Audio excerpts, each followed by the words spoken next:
What's up? What's going on, my good people? Welcome or welcome back to Rhonda's Real Talk. Before I get into this video, I want to ask that you like, comment, share, and subscribe. All right, y'all. So today is Friday. It's December 1st. It's 12 p.m. I just got back home. I ran a couple errands. Got me a caramel macchiato. And it's cold. It's rainy outside. And I was just like, you know what? When I get home, I need to record a video. So here we are, y'all. It's been a minute.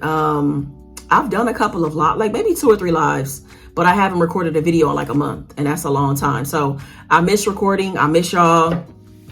And, I hope everybody's doing all right. I hope y'all okay. I know that this time of year can be tough for different reasons, and I've actually talked to a couple of y'all. We've been talking, messaging and stuff like that. And even myself, I've been out of it a little bit. I've been in a funk, and that's why y'all haven't seen me. So I feel a lot better. I didn't feel like creating, but now I'm starting to feel, the momentum is like building back up. So I'm like, I got to get back out there. And also I had took some time to prepare for my trip to California, which did not happen. I got on the plane, but then I ended up getting off. Like the anxiety of it all just became too much. So I had to honor myself and just get off the plane. And I want to say this is that I'm going to do a video where I'll talk in more detail about. So my flight was on November 19th. That's when I was supposed to go to California. And I'm going to say, earlier this week, I was reading a book, and it was the author was talking about fear. And it was a paragraph. It wasn't even that long, but I read it and I had to keep on reading it. And I sat with it for like 20 or 30 minutes.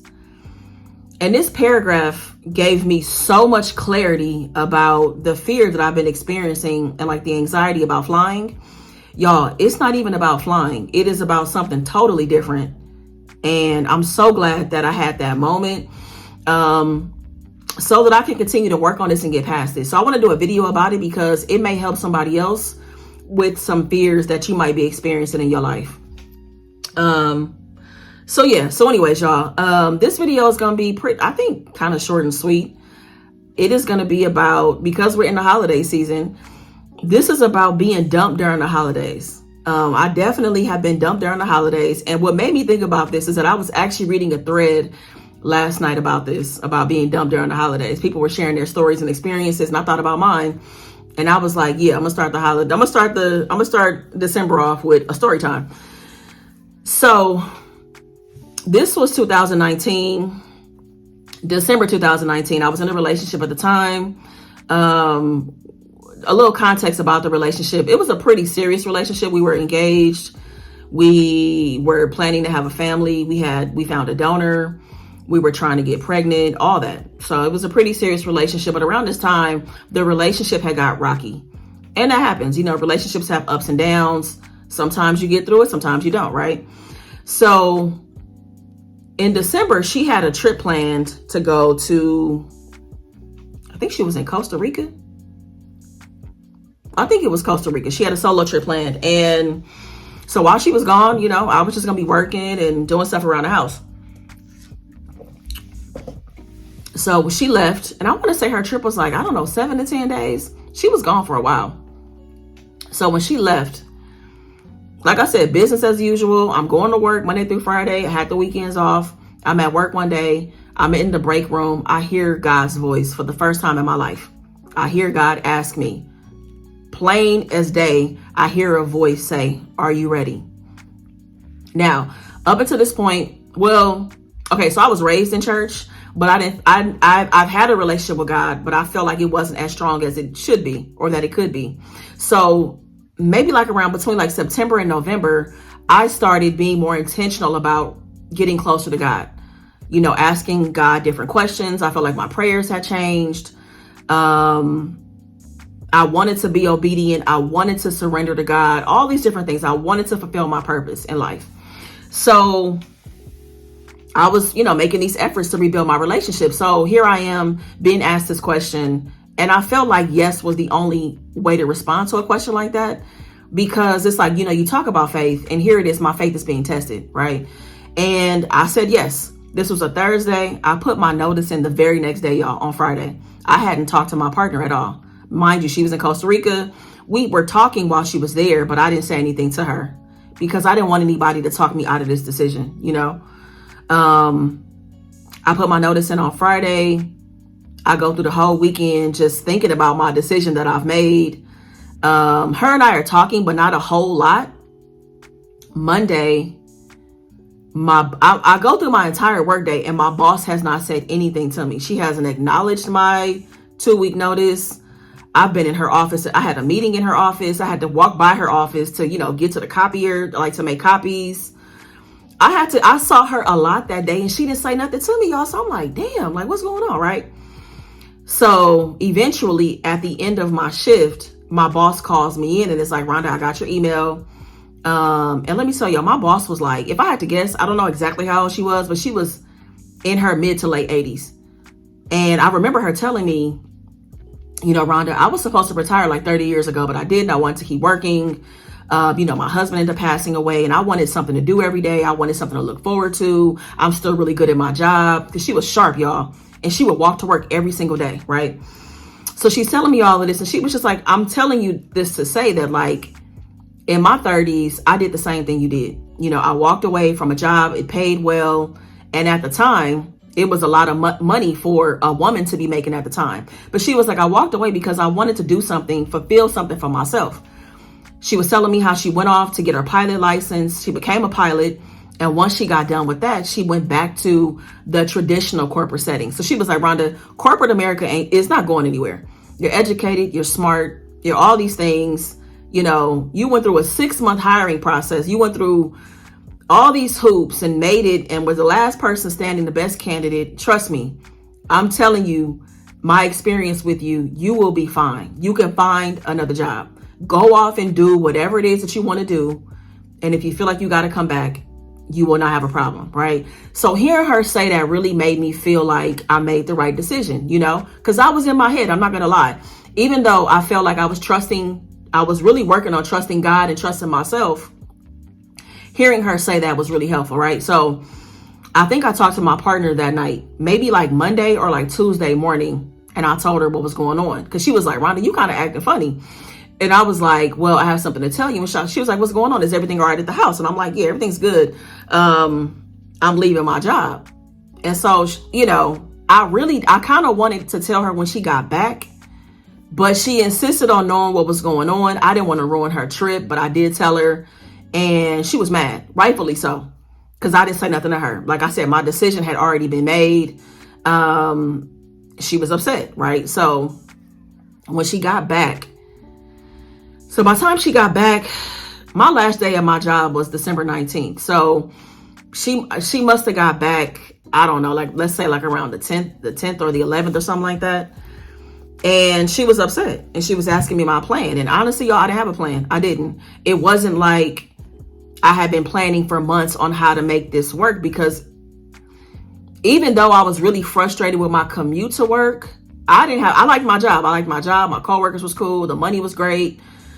It wasn't the job itself, but I was frustrated for sure with the commute. The commute was pissing me off because I was commuting like maybe 3 to 4 hours a day, depending on traffic. And I was in it was like a van pool situation where I commuted with other people that worked at the company, right? So it was frustrating. It was taking a toll on my body because the van was comfortable depending on where you sat. It was a lot. But anyways, I didn't have a plan, so I really couldn't answer some of the questions that she had for me. And I could understand how that'll make you feel some kind of way. Because it's like, okay, we're building a life together and you gonna do some shit like this and not even tell me about it and not even be able to let me give my 2 cents about whatever, right? You make this decision. So, and it wasn't like I was just going to be a bum, y'all. I had planned on still working, but not in the traditional sense, right? So whatever it looked like, let's think of like the Instacart world or Uber Eats. I felt like I was going to be doing something that was just non-traditional in a corporate setting and just give me the flexibility that I needed to work on my content.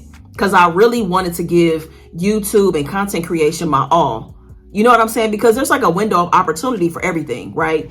And at that time, things were going really, really well. You know what I'm saying? This was before the pandemic. So things were looking up. You know what I mean? So I was trying to take advantage of that and really pour into something that was fulfilling.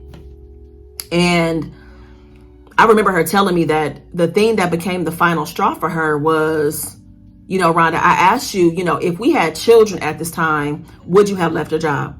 And my answer was probably not. She wanted me to say no. So since I didn't say no, that was the final straw for her. And so we ended up breaking up. She ended the relationship. I was okay with ending things as well. Because it felt like that, I needed to do something different in my life, right? The relationship ends. Okay, so my last day of work was December 19th. Her birthday was coming up like early 20, 21, 22, around there for her, was her birthday. And so we break up on the 19th. And I remember her being like, well, Rhonda, she still wanted to celebrate her birthday. We already had plans. We celebrated her birthday and did it big every year. But obviously this was going to be different. Y'all, we went out for her birthday because she insisted on going. It was awkward between us. Once we broke up, it was very awkward. And not that I didn't want to celebrate her. I just didn't want to spend an entire night being awkward, right? So, but we went out. I took her out. We went to California Pizza Kitchen, took her to the movies. And I remember her being upset that I did not get her a birthday card. And for me, it was like, I know I usually get you a really nice birthday card every year, but like, what kind of card am I going to get you this year? Like, I'm now your ex. I don't even know. We're not even friends at this point or whatever. We're not even sure if we can be friends, right?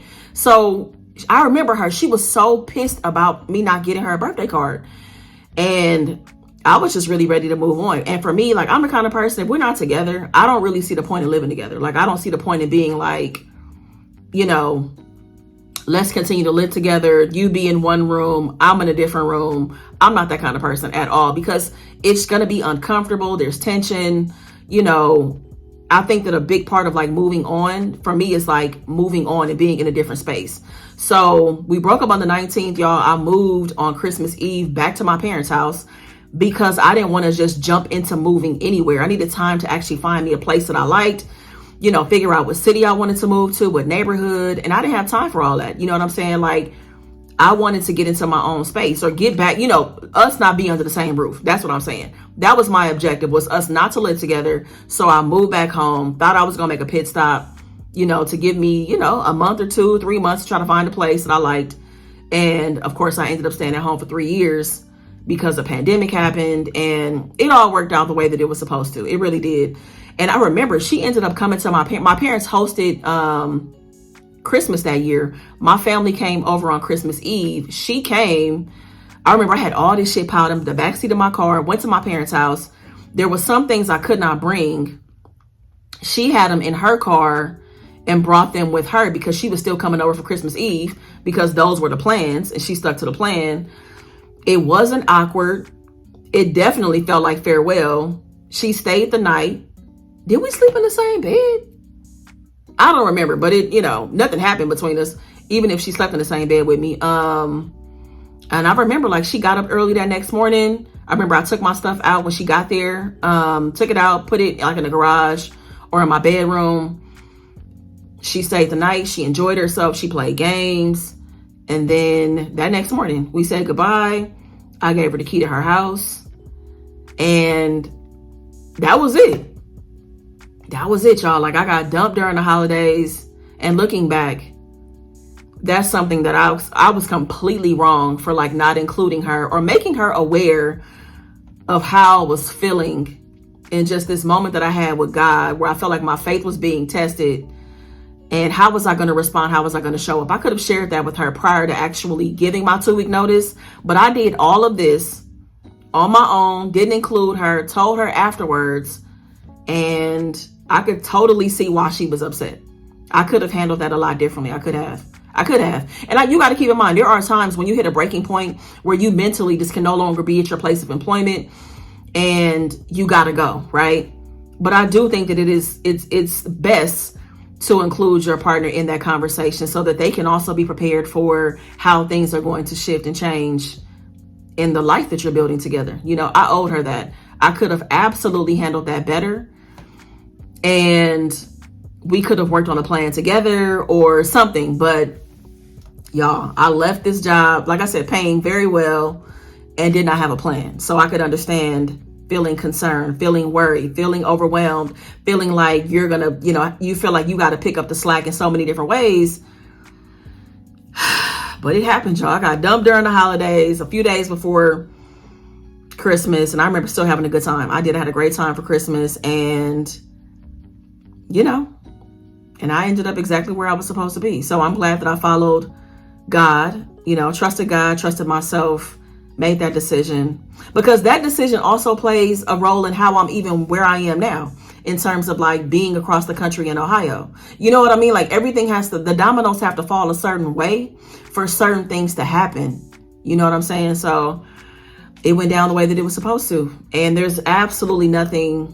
Only thing I would change, like I said, is including her and letting her know what was going on. That is the one thing I would change. But I still needed to leave. I had to leave my corporate job, y'all.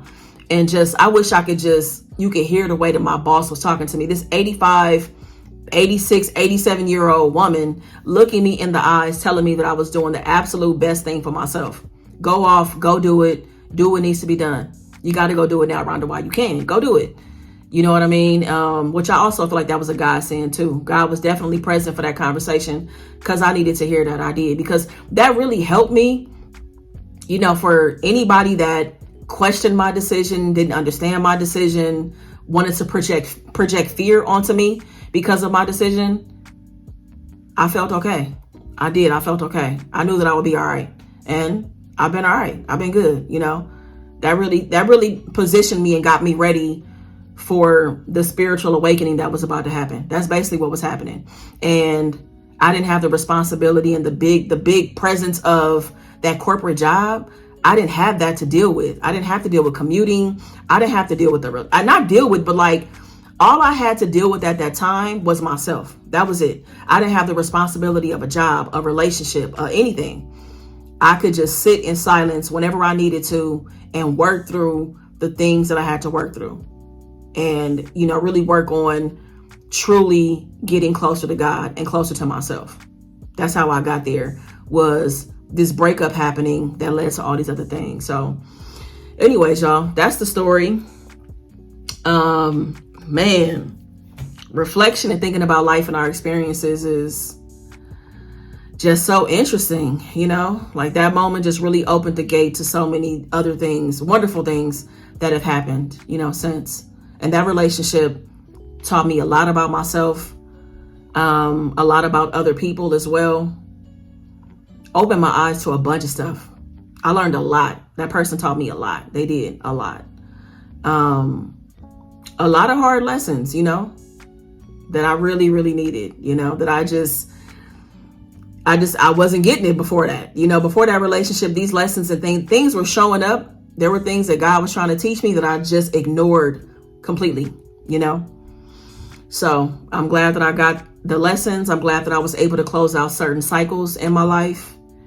And, I'm ready for more, for whatever is next. So anyways, that's it, y'all. That's the story. Hope you enjoyed it. I'm gonna drop another video tomorrow, so I will see y'all tomorrow. Thank you so much for watching. If you have any questions, please go ahead and drop it in the comments. Let me know if you've experienced being dumped during the holidays, or if you have dumped somebody during the holidays. What was that like? What was it like? And as I'm thinking about it, I'm like, I don't really remember being super emotional about the breakup. It felt like it was just that we had did the things that we needed to do together, and it was just time to move on, And I'm really glad that I had a safe place to land and all of that in my parents' house. So I'm grateful that, I have the kind of relationship that I have with my parents, and that they were open and okay with me coming back home, even though I stayed a lot longer than I planned on it.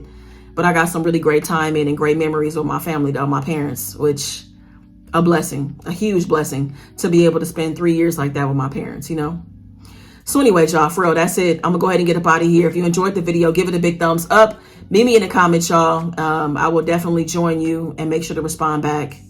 I'll see y'all in the next video. All right, make the best of the day. Be good to yourself, y'all. Peace.